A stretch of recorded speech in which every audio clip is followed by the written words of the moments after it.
ಇನ್ನು ಬೆಂಗಳೂರಿನಲ್ಲಿ ಸಿಸಿಬಿ ಪೊಲೀಸರ ಭರ್ಜರಿ ಕಾರ್ಯಾಚರಣೆ ನಡೆದಿದೆ. ಅತಿ ಹೆಚ್ಚು ಬಾಂಗ್ಲಾ ವಲಸಿಗರು ಬೆಂಗಳೂರಿನಿಂದ ರಿಪೋರ್ಟ್ ಆಗಿರುವಂಥದ್ದು. ಬೆಂಗಳೂರಿನಿಂದ 272 ಅಕ್ರಮ ಬಾಂಗ್ಲಾ ವಲಸಿಗರು ಗಡೀಪಾರಾಗಿದ್ದಾರೆ.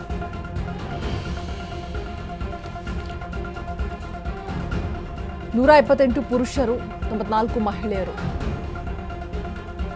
12 ಜನ ಮಕ್ಕಳು ಕಿಕ್ಔಟ್ ಆಗಿದ್ದಾರೆ. ತ್ರಿಪುರಾ ಗಡಿಯಿಂದ ಬಿಎಸ್ಎಫ್ ಸಿಬ್ಬಂದಿಯ ಮೂಲಕ ಗಡೀಪಾರಾಗಿರುವಂಥದ್ದು. ಪಶ್ಚಿಮ ಬಂಗಾಳ ಎಲೆಕ್ಷನ್ ಹಿನ್ನೆಲೆ ತ್ರಿಪುರಾ ಗಡಿಯಿಂದ ಗಡೀಪಾರಾಗಿದ್ದಾರೆ. ಕೇಂದ್ರದ ಆದೇಶದ ಬಳಿಕ ಇಡೀ ದೇಶದಲ್ಲೇ ಕಾರ್ಯಾಚರಣೆಯನ್ನ ಮಾಡಿರುವಂಥದ್ದು. ಭಾರತಕ್ಕೆ ಕರೆತಂದಿರುವವರ ಮೂಲಕ್ಕೆ ಕೈ ಹಾಕಿದಂತಹ ಪೊಲೀಸರು 3 ಟೇಕೆದಾರರ ಮೂಲಕ ಗಡಿ ಪ್ರವೇಶಿಸ್ತಾ ಇದ್ದಂತಹ ಬಾಂಗ್ಲಾ ಪ್ರಜೆಗಳು ಗಡಿ ದಾಟಿಸಿ ಇಲ್ಲಿ ಕೆಲಸ ಕೊಡಿಸುವಂತವರೇ ಟೇಕೆದಾರರಾಗಿರ್ತಾರೆ. ಈಗ 2 ಟೇಕೆದಾರರ ಅರೆಸ್ಟ್ ಆಗಿದ್ದಾರೆ. ಬೆಂಗಳೂರಿನಲ್ಲಿ 2 ಟೇಕೆದಾರರನ್ನ ಬಂಧಿಸಿದ್ದಾರೆ ಸಿಸಿಬಿ ಪೊಲೀಸರು. ಈ ಹಿಂದೆ 5 ಬಾಂಗ್ಲಾ ಉಗ್ರರನ್ನ ಬಂಧಿಸಿದಂತಹ ದೆಹಲಿ ಖಾಕಿ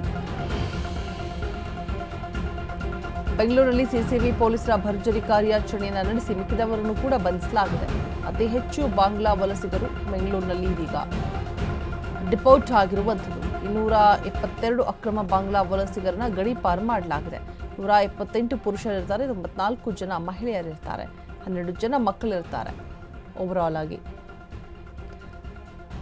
ಪಶ್ಚಿಮ ಬಂಗಾಳ ಎಲೆಕ್ಷನ್ ಹಿನ್ನೆಲೆ ತ್ರಿಪುರಾ ಗಡಿಯಿಂದ ಗಡೀಪಾರಾಗಿದ್ದಾರೆ.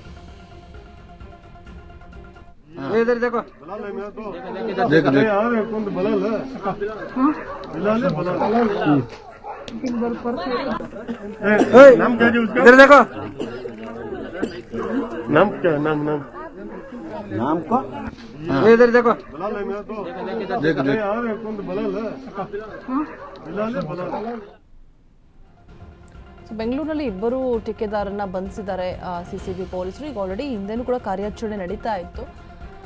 ಸೊ ಇದೀಗ ಈ ಹಿಂದೆ 5 ಬಾಂಗ್ಲಾ ಉಗ್ರರನ್ನ ಬಂಧಿಸಿ ಇದೀಗ ಮಿಕ್ಕಿದವರನ್ನು ಕೂಡ ಬಂಧಿಸೋದಕ್ಕೆ ಮುಂದಾಗಿರುವಂಥದ್ದು ಖಾಕಿ ಪಡೆ. ತ್ರಿಪುರಾ ಗಡಿಯಿಂದ ಬಿಎಸ್ಎಫ್ ಸಿಬ್ಬಂದಿಯ ಮೂಲಕ ಗಡೀಪಾರು ಮಾಡಲಾಗಿದೆ.